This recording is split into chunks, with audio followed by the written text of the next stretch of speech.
สบายดีสบายดีและสวัสดีสบายดีFCเบอร์สุขุสุคนเด้อมื้อนี้มาพบกับสปูนาสาวลาวคือเก่านะพี่น้องอยู่ไหอยู่นาคือเก่ามื้อนี้ลมแห้งอันนี้เนาะพี่น้องลมพัดแห้งอันนี้เนาะเพราะว่ามื้อนี้ก็เป็นมื้อสันวันดีเนาะเดือน3ลาวเนาะเดือน3ออกใหม่3ค่ำเป็นมื้อจบมื้องามเนาะมื้ออันเปิดประตูเหล้าหรือว่าใครประตูเหล้าเนาะพี่น้องก็เป็นกิจของประเพณีที่สืบทอดกันมาเนาะพี่น้องมื้อนี้ก็สิมาปลูกหมักแตงเนาะปลูกหมักแตงนี่แหละใส่บอลนะพี่น้องไปมื้อนี้ลมแห้งแห้งเนาะ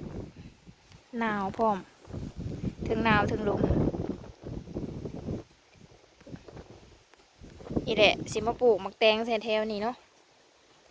ยามฝนจังอันปลูกใส่คันคูมันเนาะมันจังบวมน้ำยามนี้ปลูกใส่ลงก่อนนะพี่น้อง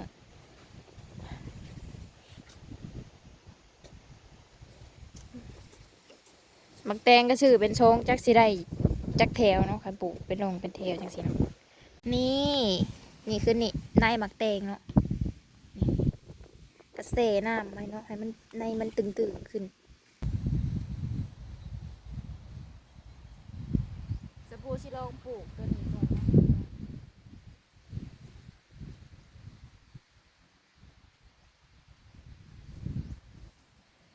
เสน้ำมันก็หน่วยมันก็ตึงขึ้นเนาะเม็ดมาเรือนในหมักแตง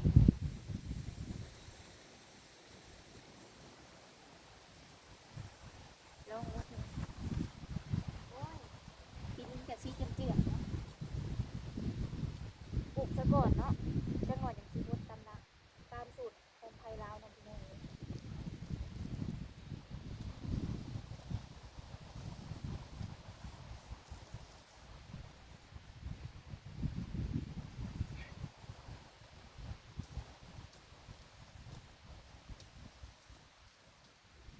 ลุงไปเหยียบดิเจ๊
ไปโฮดกันเลยบัดนี้พี่น้องเอ้ย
สปูก็ฮดแล้วเนาะพี่น้อง